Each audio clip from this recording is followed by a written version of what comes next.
Lepas tu kita sambung pula siri yang kedua. Qissah Harut dan Marut. Itu cerita nombor 2 kalau ingat. Ni flashback sikit, ulang kaji. Throwback. Kisah bulan lepas. Nombor 3. Tentang Talut dan Jalut. Yang mana daripada kisah itu munculnya watak. Siapa dia? Daripada kisah Talut berperang dengan Jalut, munculnya kisah pemuda yang bernama Daud alaihi salam. Nabi Daud muncul dalam cerita Talut dan Jalut. Itu cerita yang ke-3. Lembu Bani Israel. Mana lagi? Harut dan Marut, Talut dan Jalut. Malam ini qissah alladhi marra 'ala al-qaryah. Kisah seorang pemuda yang melalui suatu kampung dan dimatikan oleh Allah. Oh, panjang tajuk. Panjang dia punya tajuk. Jenuh ingat. Kisah seorang pemuda, jangan tertukar pula dengan Ashabul Kahfi. Ni tak, ni cerita lain. Tapi dia punya jalan cerita lebih kurang lah. Tentang apa? Seorang pemuda lelaki yang melalui suatu kampung, kemudian ditidurkan oleh Allah selama kalau siapa bisa dengar, itu dia lah tuan-tuan. Duk dengar sangat cerita-cerita karut.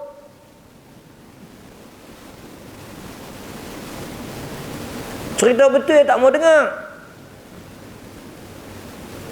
Kan? Cerita merepek, mengarut, merapu. Merepek, mengarut, merapu. Melalut. Yang tu syok nak dengar. Cerita-cerita daripada Quran tak mau dengar. Cerita Nabi mai lah, teriak lah. Tuan-tuan dan puan-puan yang dirahmati oleh Allah, saya berpesan, macam-macam khutbah lah. Saya berpesan kepada diri saya dan tuan-tuan dan puan-puan yang hadir, jangan jadikan minda kita tong sampah. Tong sampah ni sebenarnya dalam banyak sampah tu ada juga benda yang boleh pakai lagi tau. Pasal itu orang pergi cari. Kan, tuan-tuan perasan ada orang pergi duduk selongkang, ada benda boleh pakai. Jadi tong sampah ni dia ada benda yang boleh guna, ada benda elok orang pergi buang, dan banyaknya sampah lah. Jadi bila kita nak dengar, kita jangan jadi tong sampah. Jadi siapa-siapa yang cerita benda-benda sampah ni, kita jangan duk ambil buh dalam otak kita. Sekali lagi cerita betul pun ada, cerita tak betul pun ada, lalah kali dia jadi apa? Dia jadi tong sampah. Ha? So kita tak mau jadi tong sampah. Kalau cerita-cerita mengarut ni kita tak mau dengar. Jadi cerita yang saya nak baca kat tuan-tuan ni kisah daripada Al-Quran. Lelaki ni dimatikan oleh Allah selama berapa tahun? 100 tahun. Dia lalu masuk kampung tu, kemudian dia ditidurkan, dimatikan 100 tahun. 100 tahun Satu kurun ke satu abad? Satu kurun lah. Tuan-tuan, ke khilaf? Satu kurun ke satu abad? 100 tahun satu kurun kan? Betul. Pasal Nabi kata khairun nas qarni. Sebaik-baik manusia kurun aku. 100 tahun yang pertama zaman Nabi tu, lepas tu 100 tahun kedua, lepas tu 100 tahun yang ketiga. Khairun nas qarni, summa alladhina yalunahum, thumma alladhina yalunahum. Tu Nabi sebut tu. Sebaik-baik manusia kurunku, yakni sahabat 100 tahun yang pertama, merujuk kepada 100 tahun yang pertama, lepas tu 100 tahun yang kedua dan 100 tahun yang ketiga. 300 tahun inilah yang disebut sebagai, kita panggil apa? 300 the best. 300 tahun ni kita panggil apa? Apa gelaran 300 tahun ni? Ini 300 tahun ni lah yang kita sebut dengan istilah salaf. Bila disebut perkataan salaf, dia merujuk kepada 300 tahun ni. Sahabat, 100 tahun selepas sahabat itu tabi'in, dan 100 tahun selepas daripada tabi'in dia panggil tabi'ut tabi'in. Ini 300 tahun yang keluar daripada mulut Nabi sebaik-baik manusia. Masuk dalam 300 tahun tu siapa? Al-Imam Asy-Syafi'i. Kerana dia daripada kalangan mana? Al-Imam Asy-Syafi'i. Dia lahir pada tahun 140 Hijrah. Dia wafat 204. Dia wafat 204 Hijrah. Jadi dia termasuk daripada kalangan salaf lah. Imam Syafi'i termasuk daripada kalangan salaf. Okey. So ceritanya lelaki ni dimatikan oleh Allah selama 100 tahun. Tuan-tuan, bukan umur dia 100 tahun.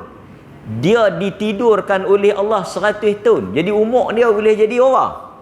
Boleh jadi 200 tahun. Boleh jadi 100 tahun lebih. Ashabul Kahfi ditidurkan selama berapa ratus tahun? Hari ni baru baca, takkan lupa dah. Ashabul Kahfi mati berapa tahun? 300 tahun. Umur dia berapa? Boleh jadi 400 tahun. Boleh jadi 500 tahun. Nabi Nuh, dia berdakwah 1000 tahun. Umur dia berapa agak-agak? Boleh jadi 1600. Boleh jadi 1700. Takkan beranak-beranak terus berdakwah. Sebab itu ada yang kata umur balik mereka tu mungkin 300 tahun. Pasal 1000 tahun tu dia punya tempoh dakwah. Jadi kita kena ambil kira. Jadi jangan pelik lah. Dan tuan-tuan, biasalah umur dulu-dulu lebih panjang daripada umur sekarang. Kan? Dulu-dulu kan kita dengar biasalah 100 tahun lebih kan.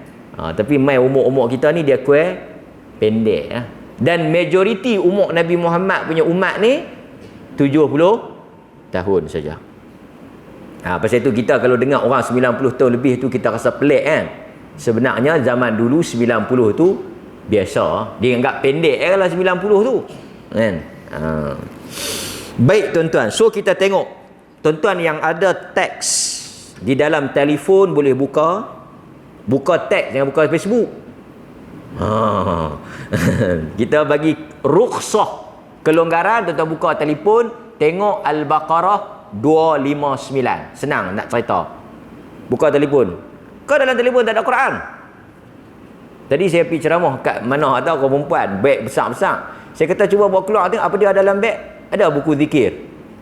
Dia bawa keluar tengok tak ada siapa membawa buku zikir kan. Tuan-tuan, dalam Quran nombor 1 tolong download apps yang ada Quran. Senang, bila tuan-tuan pergi kelas-kelas tafsir boleh tengok. Dia boleh pegang tanpa ada ayat semayang kan. Tuan-tuan tengok Al-Baqarah 259. Satu ayat aja malam ni. Jadi kita boleh berhenti 8.30 insya-Allah. Satu ayat ya. Kan? Okey. Mari kita tengok sama-sama. A'udzu billahi minasyaitonir rajim. Bismillahirrahmanirrahim. Au kalladzi marra ala qaryatin wa hiya khawiyatun ala 'urushiha qala anna yuhyi hadhihi Allahu ba'da mautiha fa amatahu Allahu 100 'am thumma ba'athahu qala kam labithta qala labithtu yawman aw ba'da yawm قال بل لبثت 100 عام فانظر إلى طعامك وشرابك لم يتسنه وانظر إلى حمارك ولنجعلك آية للناس وانظر إلى العظام كيف ننشدها ثم نكسوها لحما فلما تبين له قال أعلم أن الله على كل شيء قدير 259 Suratul Baqarah. Satu ayat ya. Satu ayat, satu cerita. Ringkas. Itu tabiat Quran. Quran punya cerita ringkas. Dia tak meleret, melalut, tak tahu halah. Straight to the point. Itu tabiat cerita dalam Quran. Okey. Lepas dah kita baca, oleh kerana kita orang Melayu tak boleh nak faham, kita tengok terjemahan dia. Terjemahan yang kita ambil ni daripada tafsir Pimpinan Ar-Rahman, terbitan Jabatan Kemajuan Islam Malaysia. Nampak? So, tak ada pertikaian lah, kan? Atau tidakkah engkau pelik memikirkan, wahai Muhammad, tentang orang yang melalui sebuah negeri yang telah runtuh segala bangunannya. Orang itu berkata, bagaimana Allah akan menghidupkan, yakni membina semula negeri ini sesudah matinya, yakni sesudah rosak binasa. Dia kata, laki-laki tu kata, macam mana Tuhan nak buat balik ni? Hancur, musnah, relai, reban habis dah ni. Lagu mana Tuhan nak buat? Macam mana? Lepas-lepas dia kata tu, dia kata tu, lalu ia dimatikan oleh Allah dan dia dibiarkan tidak berubah selama 100 tahun. Kemudian selepas 100 tahun tu, Allah hidupkan dia semula. Jadi kalau ada orang tanya, ada orang mati hidup semula? Ada. Berapa cerita? Dr. Salah Abdul Fattah Al-Khalidi rahimahullah disebut dalam kitab dia, cerita orang hidup mati balik, orang mati hidup balik ada 3 kes. Ada 3 kes. Saya sebut kat tuan-tuan, tulis. Ni saya nak sebut ni, tuan-tuan tulis. Kalau tuan-tuan boleh hafal, tuan-tuan hafal. Kalau tuan-tuan daripada kalangan ahlul kitab, lagi tak payah tulis. Kan? Okey. Nombor 1. Dia ada 3 cerita. Orang mati hidup balik ni, Dr. Salah Abdul Fattah Al-Khalidi, dia sebut ada 3 kes. Nombor 1, dalam Suratul Baqarah ayat nombor 55 dan 56. Ini cerita orang mati hidup balik.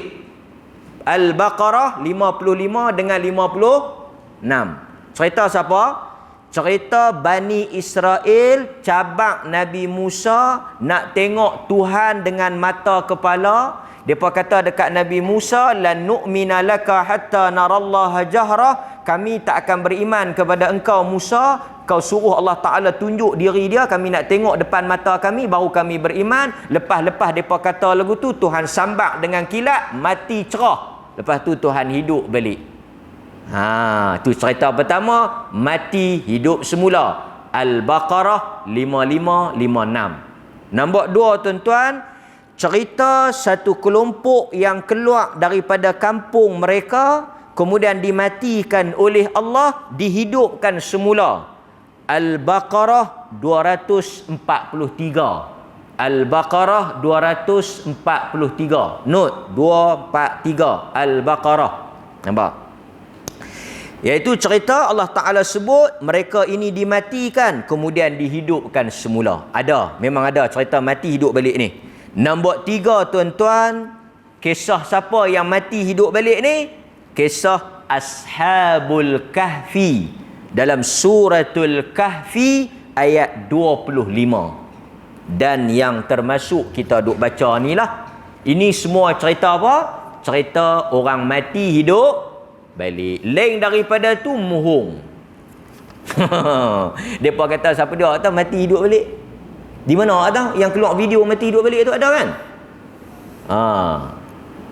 Dia bukan mati hidup balik, ada. Tengok ada cerita apa ni? Do dengan Mina. Tengok ada cerita Do dengan Mina. Do mati ke Minah dulu? Lepas tu hidup balik kan? Yang tuan-tuan duk dengar viral dalam Facebook tu Do dengan Minah tu lah. Kan? Dia kata mati hidup balik. Tok Bilal tanya, pasal apa balik? Yang mati tu hidup balik. Lari Tok Bilal tu sampai terpelantin khanda. Bagus tuan-tuan tak tengok cerita tu. Kami tak mau jadi tong sampah. Kan? Bagus. Saya tengok juga lah kan. Okey, sambung balik cerita kita. So lalu Allah Ta'ala mematikan dia. Lalu ia dimatikan oleh Allah. Quran guna perkataan mata yamut. Tapi sebenarnya bolehlah kita kata mati kan. Tapi dia macam tidur lah pasal dia bangkit balik. Sebab itu tuan-tuan, tidur adalah saudara kepada mati. Sebab itu kita baca doa bangkit tidur bunyi apa? Segala puji bagi Allah, Tuhan yang menghidupkan kita selepas mati. Pasal itu orang yang tidur dia macam orang mati pasal dia tak sedar. Roh dia keluar. Dalam hadis kata apa dalam hadis?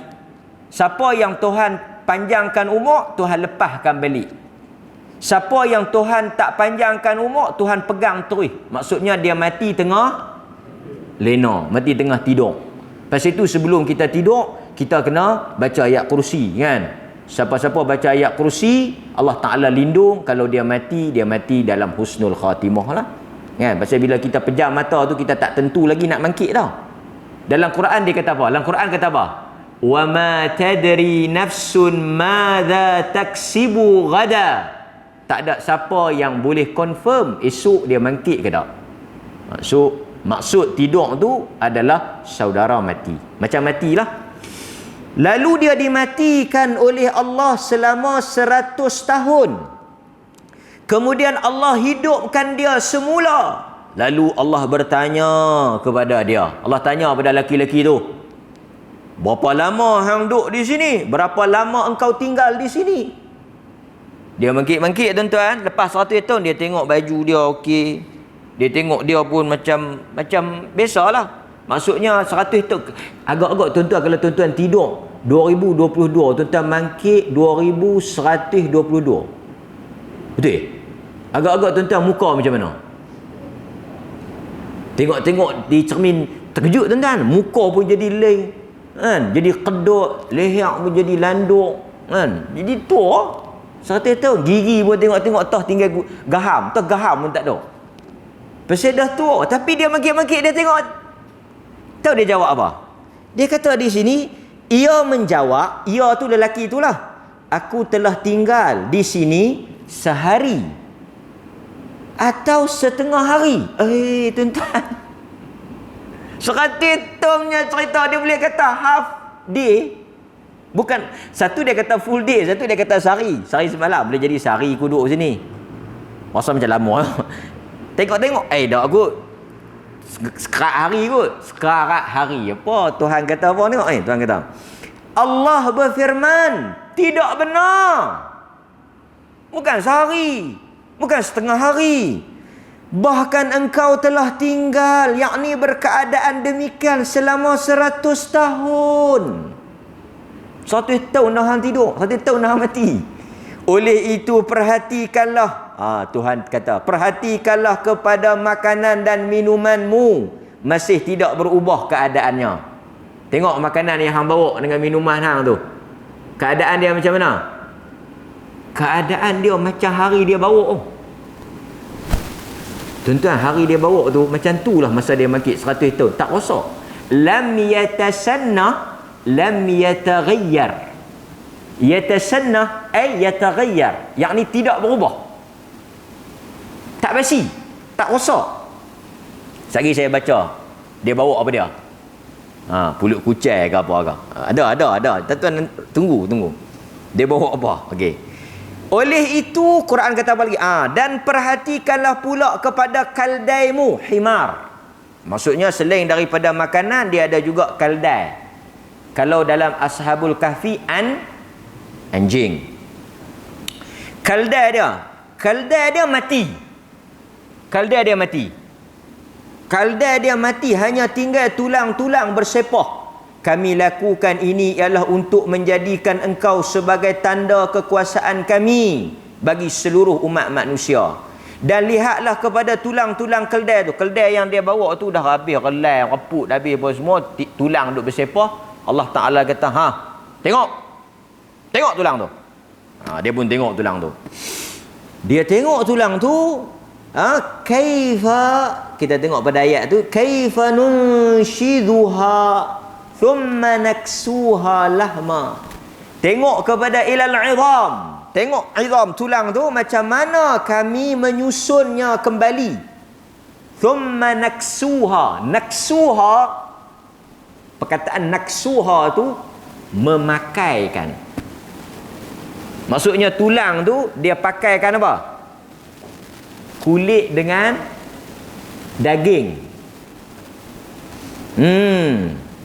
Maka lepas dia tengok, Allah Ta'ala tunjuk dekat dia macam mana Allah Ta'ala susun balik tulang tu jadi kaldai. Kemudian naksuha, Allah pakaikan kulit dengan tumbuh daging, jadi balik the kaldai yang macam the first, yang macam asal yang dia bawa tu. Dia kata apa?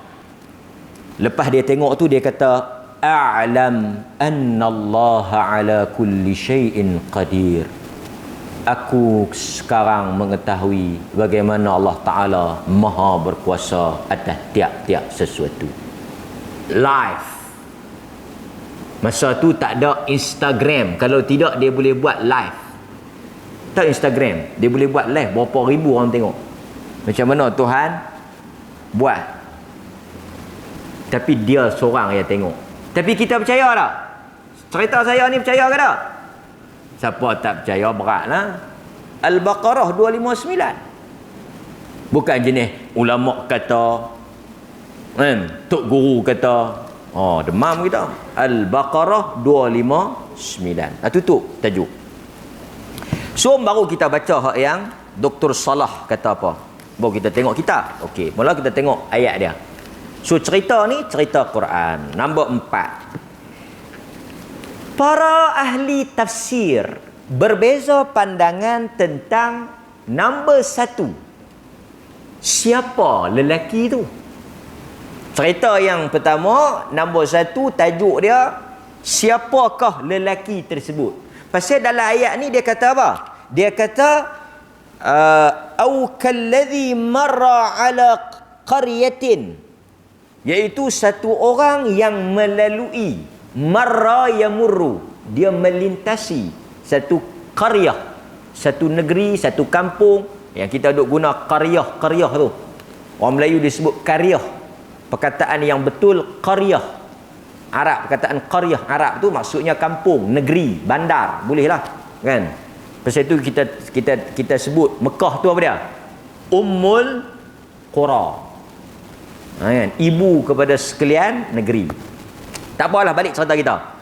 Siapa laki-laki ni tuan-tuan? Kut-kutlah tuan-tuan bisa pergi dengar ceramah siapa-siapa ke, bisa pergi baca.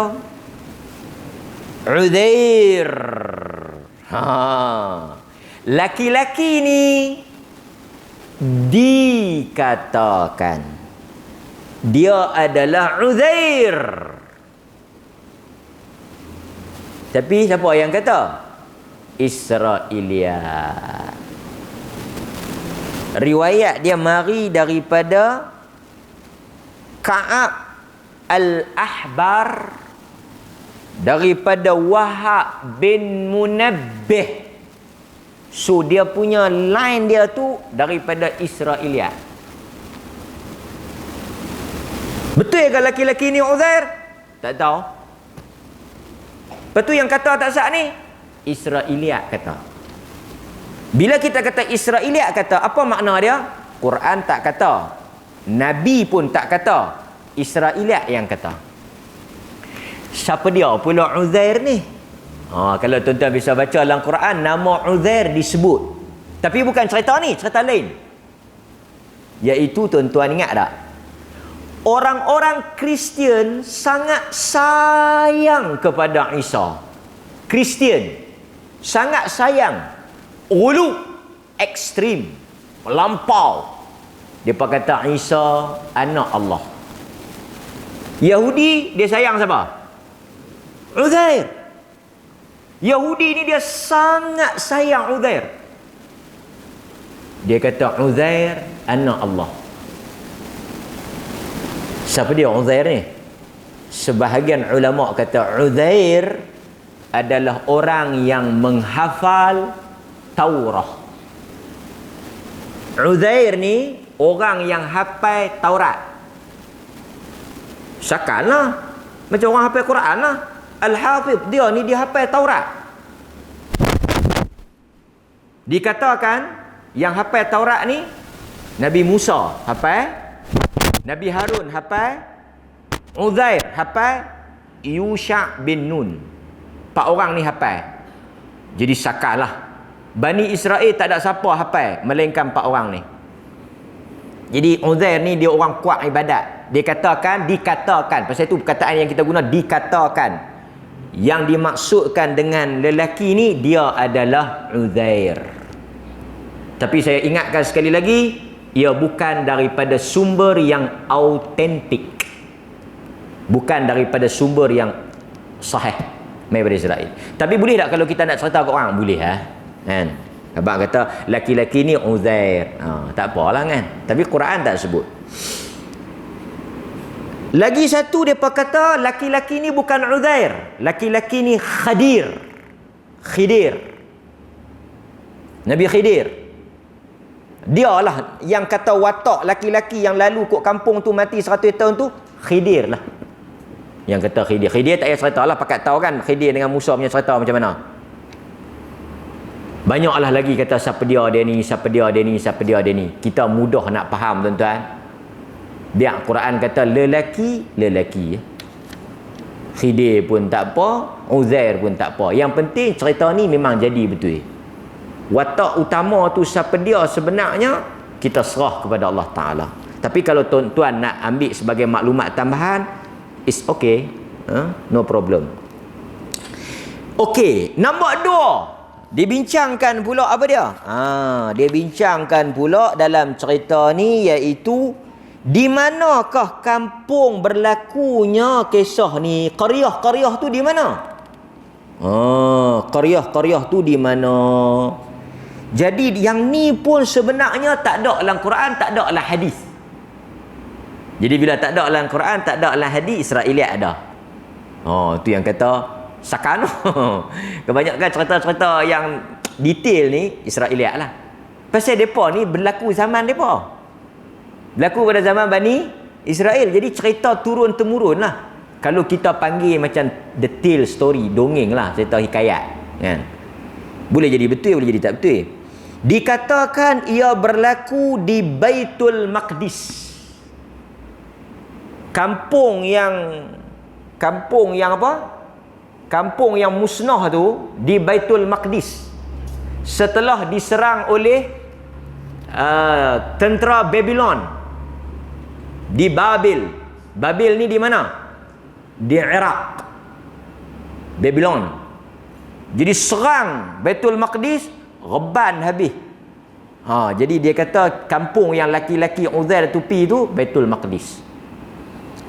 Ada pula yang kata ia berlaku di tempat yang dinamakan sebagai kalau tengok apa yang disebut oleh Dr. Salah Abdul Fattah Al-Khalidi ni dia kata tadi ni sirabat.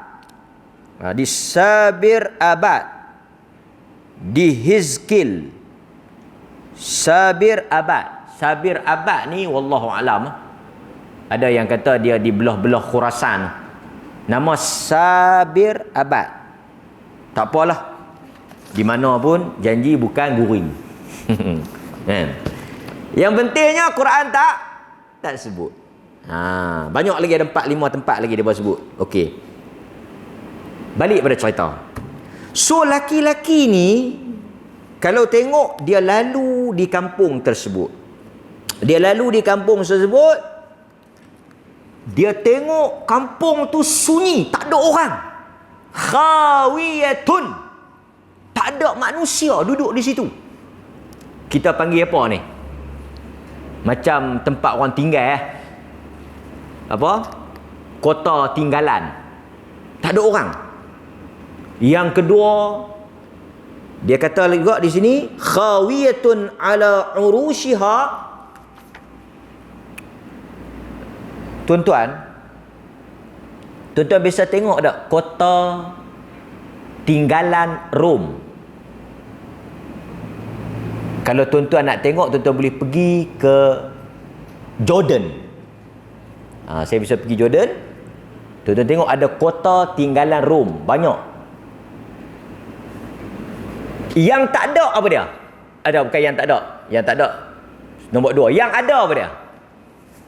Yang ada kota-kota bila kita pergi melawat. Ni tak payah pergi sampai Rom Pamosa. Tetapi kota Pamosa ke kota-kota yang ditinggalkan oleh penjajah ke oleh kerajaan lama-lama, apa dia yang ada? Selalunya ada dinding dengan struktur ni lah. Yang tak ada apa dia?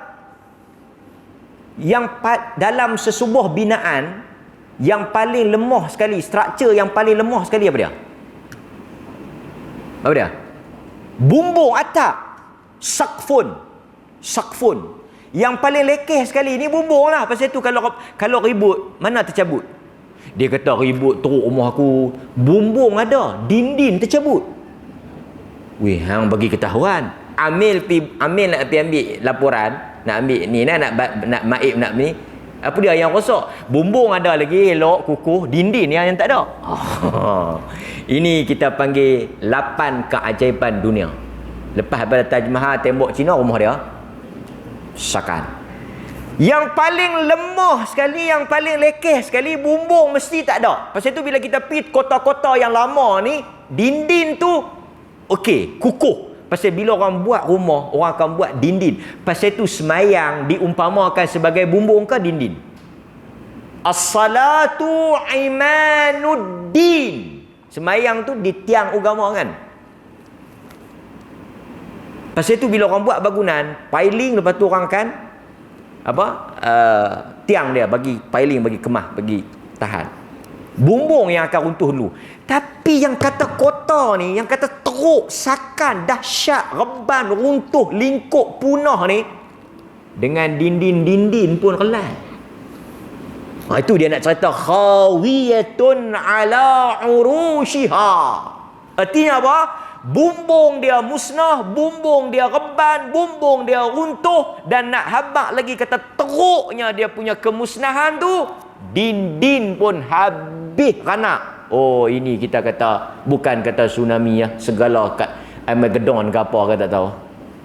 Memang kelai rencuk lebih. Bila dia tengok macam tu, dia kata apa? Dia kata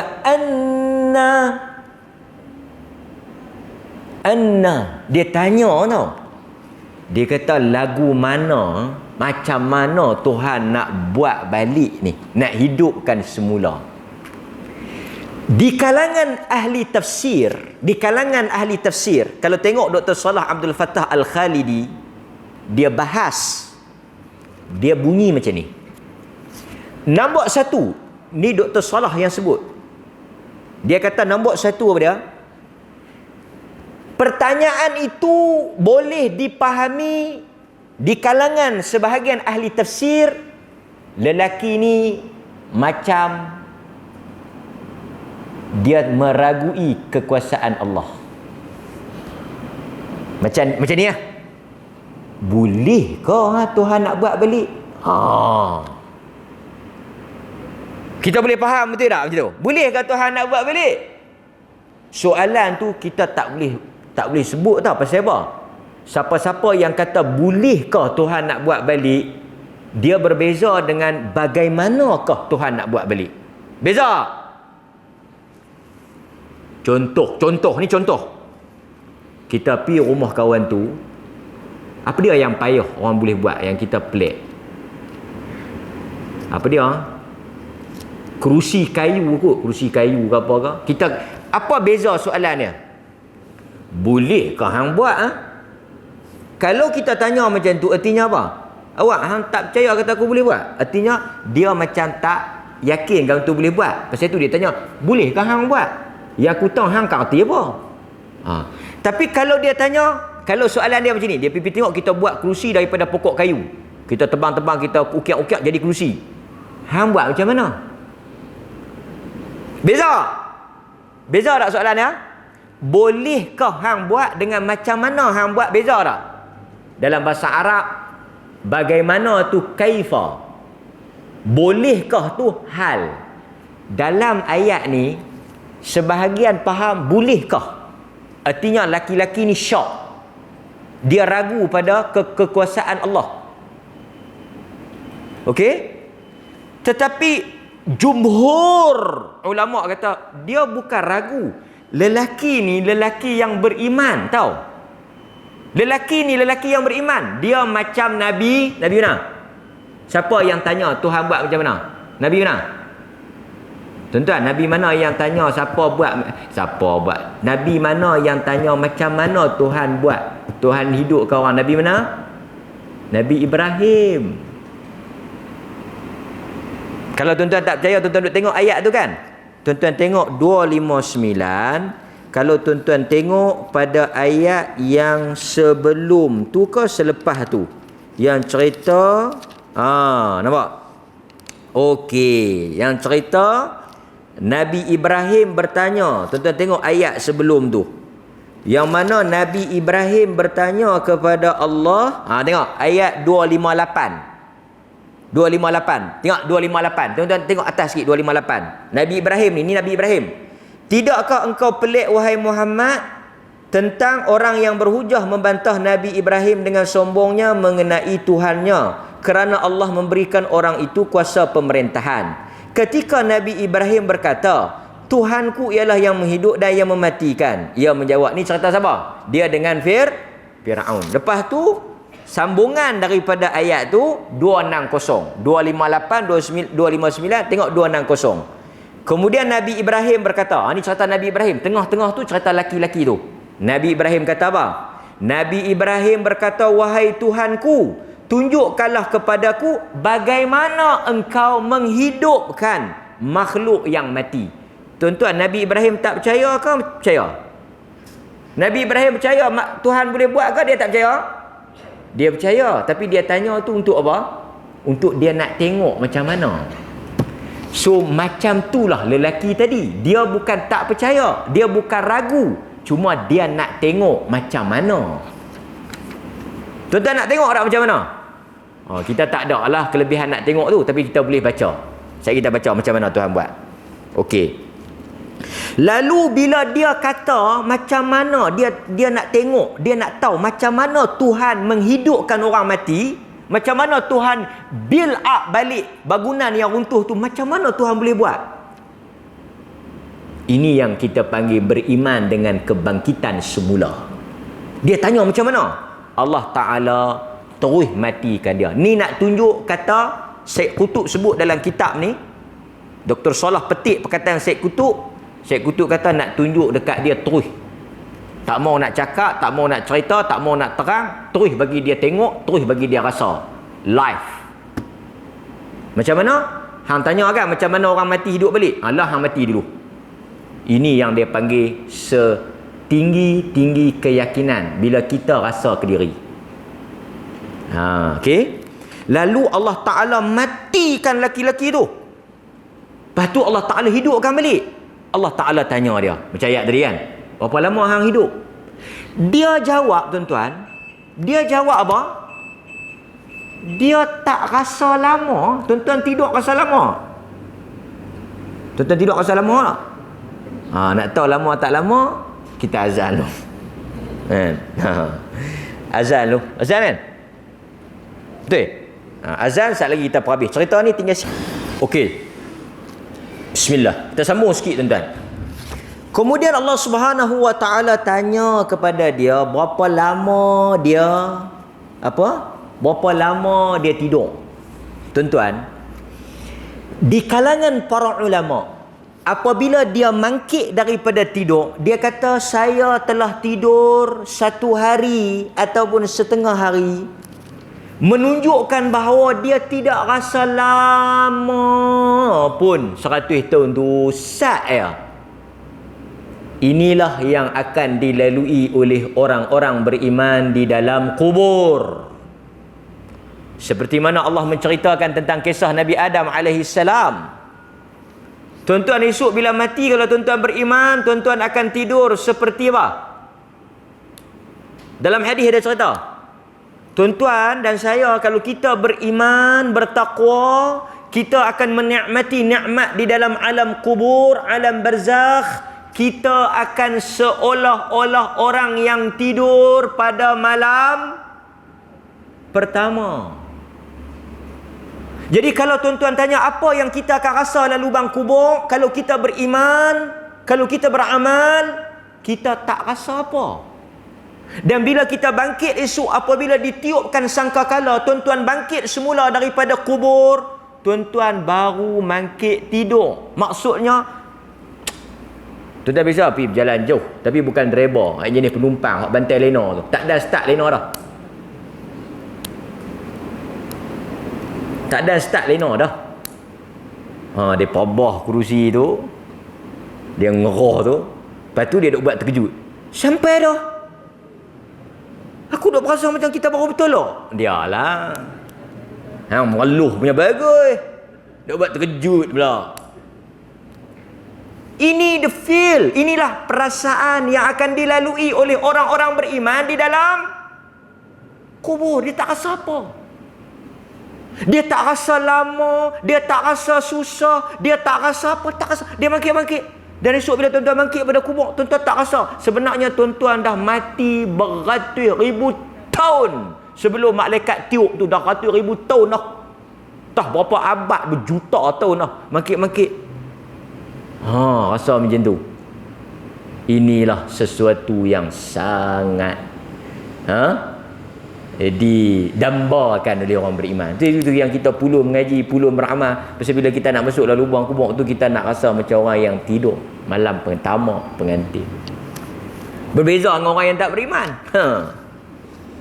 Allah Ta'ala bila dia habis jawab, Allah Ta'ala kata, lapangkan kubur dia, cerahkan, bagi nikmat, buka pintu syurga, dia berehatlah.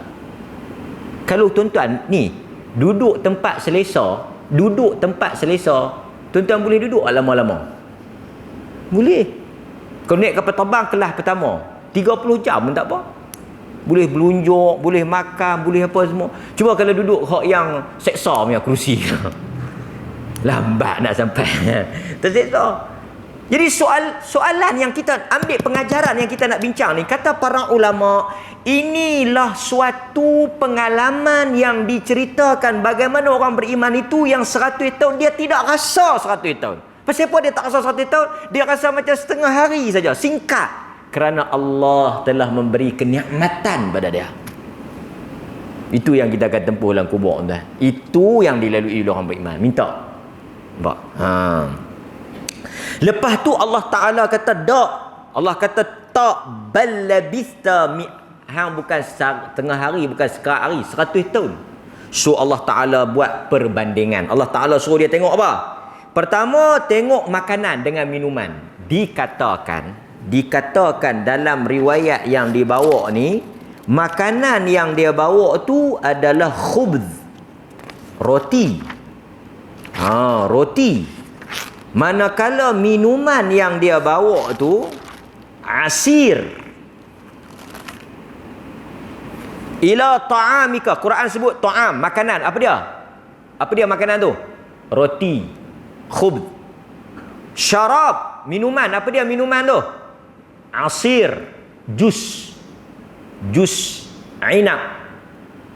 Jus anggur. Jus anggur. Quran kata tengok makanan hang. Ni Tuhan nak bagi tunjuk dia punya kekuasaan dia. Makanan lam yatasannah, lam yataghayyar.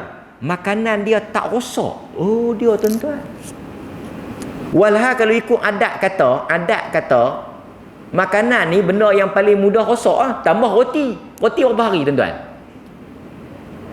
Tambah tuan-tuan beli roti Gardenia. Tengok tarikh. Cepat berapa hari dah rosak. Lepas tu dia naik kulat kan. Lepas tu orang kita tuan-tuan zaman gawat ni, dia gunting apa? Roti tu, jangan tuan, jangan. Ni pakar pemakanan, pakar kesihatan kata banyak budak-budak yang food poisoning ni, bila mak depa buka roti dia berkulat tengah, dia pergi buang tengah tu, dia yang elok dia bagi makan. Sebenarnya tercemar keseluruhan roti. Ni tuan-tuan baca. Ini perkataan pakar perubatan. Bila dia cek, dia tanya apa anak dia makan, salah satunya roti yang putih tu, kulat, dia buang kulat tu, dia bagi makan. Kan? Nampak tuan? Tapi yang ni bukan kata berkulat. Bukan kata ada apa-apa tak rosak. Jus tak basi. Dia berkata tah bubuh ni conditioner. Betul conditioner? Conditioner apa sampai 100 tahun? Kan? Expired 100 tahun mana ada? Artinya apa? Tuhan nak tunjuk kat dia. Tapi kata Dr. Salah, yang patut basi awal tak basi, yang patut tahan lama tak tahan. Yang patut tahan lama tak tahan, yang patut basi tak basi. Makanan tak rosak, kaldai pi mati. Saya nak tanya tuan-tuan, antara jangka hayat kaldai hidup dengan jangka hayat makanan, yang mana dulu akan rosak? Roti lah dulu kan. Tapi tengok Quran punya style.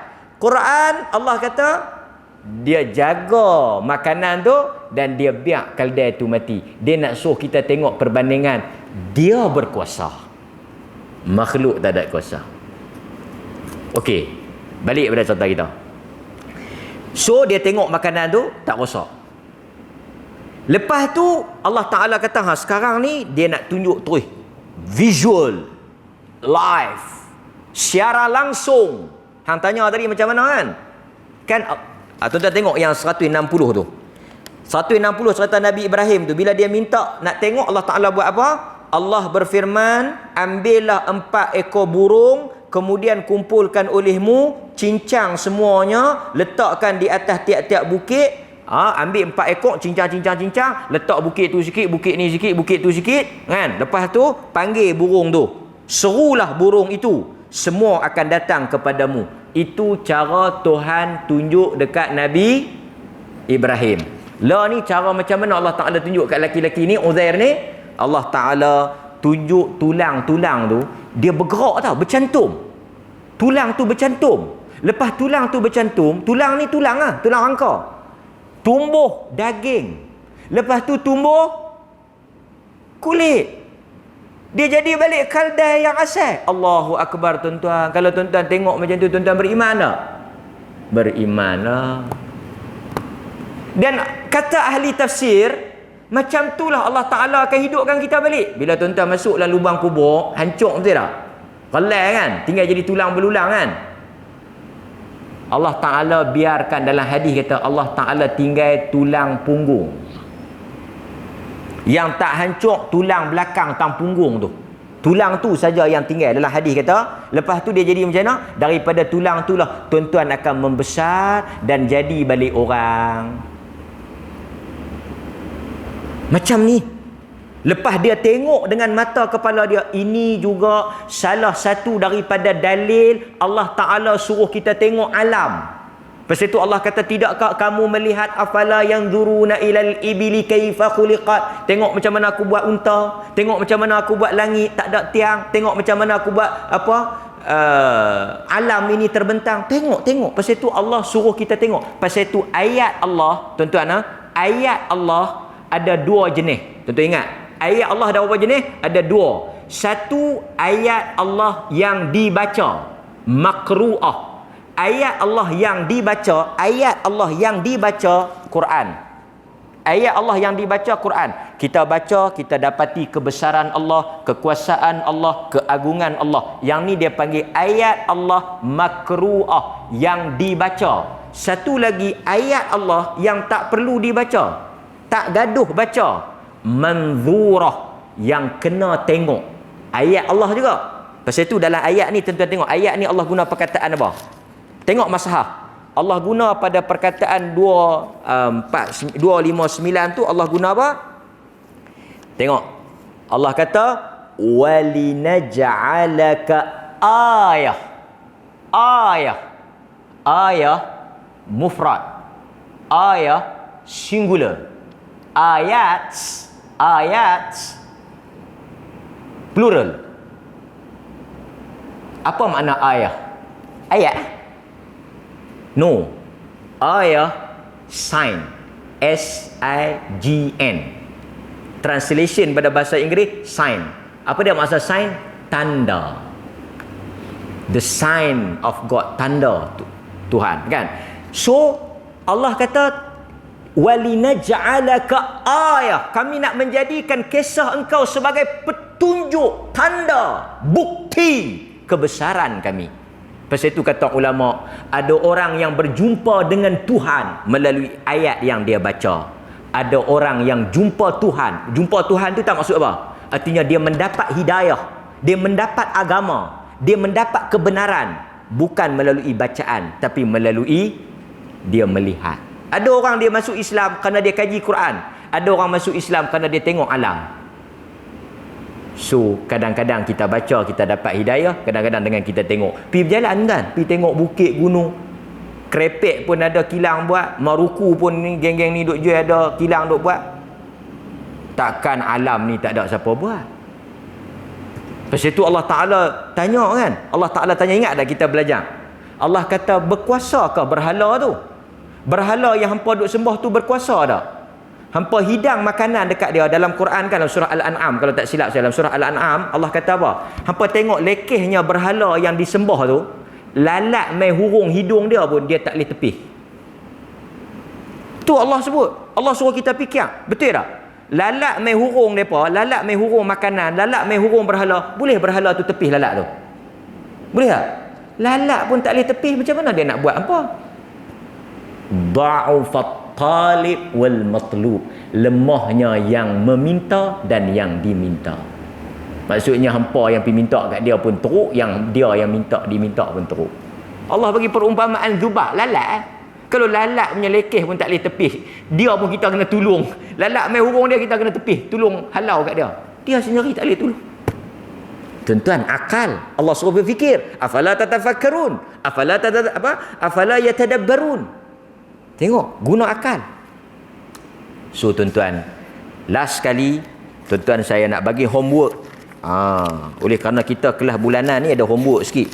Tuan-tuan balik, bukan homework apa pun. Tuan-tuan balik, pergi tengok ayat dan pergi kaji sendirilah. Pergi kaji sendiri. Al-An'am ayat 60 dengan Az-Zumar ayat 42. Al-An'am ayat 60, Az-Zumar ayat 42. Cerita tentang keluarnya roh, disimpan roh. Setiap hari tuan-tuan, roh dan jasad berpisah. Kita duk rasa mati lambat. Tiap-tiap every day roh berpisah dengan jasad. Siang, malam, pagi, petang roh berpisah. Anytime roh itu akan keluar selama-lamanya.